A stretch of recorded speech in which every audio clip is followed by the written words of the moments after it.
They wanted to jump into the mob, give the mob a megaphone so that they could attack this boy because he was white, he was Catholic, and he was wearing a Make America Great Again cap. If Nicholas had not purchased that souvenir cap that day at the mall, if he was not wearing it, none of us would know who Nicholas Sandmann is. Well, there's Lynn Wood there, co-counsel Nick Sandmann, who's suing the Washington Post for defamation. His lawyers call the coverage a modern form of McCarthyism, say they ignored basic journalistic standards to advance an agenda against the president. Todd McMurty is also part of the legal team with me now out of Cincinnati, Ohio. And Todd, thank you for your time and good morning to you. I saw a comment that said it's not about the money, although it's a lot of money, $250 million. It's about the message. What is the message here, Todd? Well, the message is very important, Don, and that is that we cannot tolerate a media establishment that goes after minors, 16-year-old boys, and completely destroys their reputation and then says that's okay and moves on to the next story. It's totally unacceptable. Okay, now, the Post has vast financial resources. And I mentioned the sum you're looking for, right? $50 million compensatory, $200 million punitive. Is it about the money and not the message? Well, the money is certainly the message, and so those are intertwined very carefully. And in this circumstance, we have a new, type of damages, and those are perpetual reputational damages. Other commentators have sought to say that our damages are too high, but when you think about that those damages never go away and live on the internet forever, I think they're appropriate in this circumstance. Here's what the Washington Post says. Statement, and we're reviewing a copy of the lawsuit. It's only one line, and we plan to mount a vigorous defense. Don't you have to prove malice? And if so, how do you do that, Todd?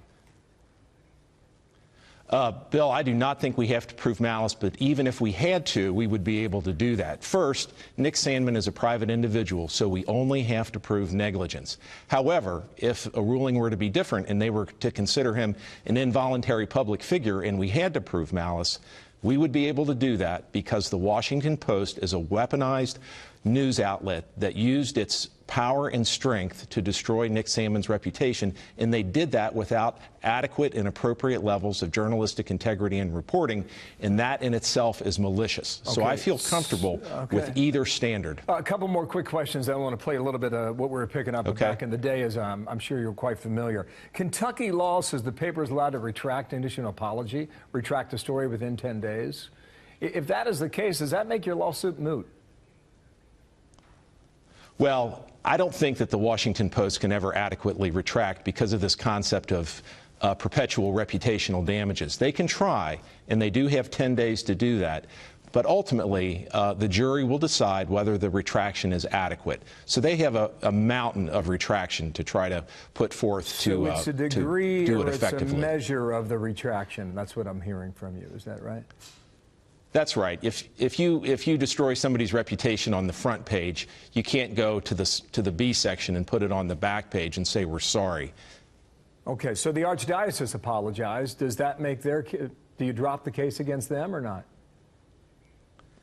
No. I mean, the Diocese of Covington squeezed a half apology midway into a paragraph. That apology is not at all related or similar in size to the damage that their statement did.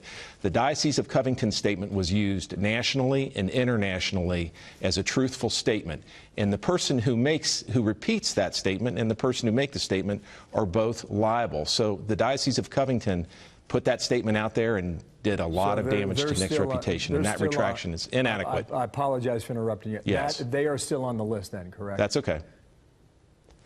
Absolutely. Okay.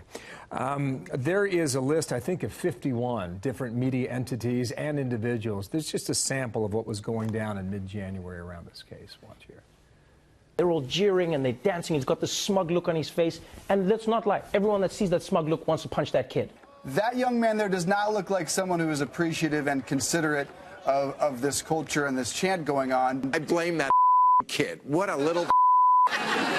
Okay, none of it is great in reflection here. Is Trevor Noah on your list? Is CNN on your list? Is Bill Maher on your list, sir? Well, certainly CNN and Bill Maher did things that we consider to have crossed the line. We think that the statements they made are defamatory. They're not humorous. And so certainly Bill Maher is somebody that we're looking at very carefully, and HBO for allowing him to make those defamatory statements. Okay, but CNN also... not Trevor Noah, correct? I want to be clear on this. I am honestly not familiar enough with what Trevor Noah said. The one who said, punch that kid? No, that person is most definitely on the list. Okay, so who is next then? If the Washington Post was lined up first, sir, who do you go after next? We have not decided whom we will sue next. However, we're discussing that, and these lawsuits will continue to roll out over the next 30 to 60 days. Todd McMurty, thank you, sir, for your time out of Cincinnati, Ohio, just across the river there from Covington, Kentucky, in the home of Covington Catholic. Thank you, sir. We'll follow it.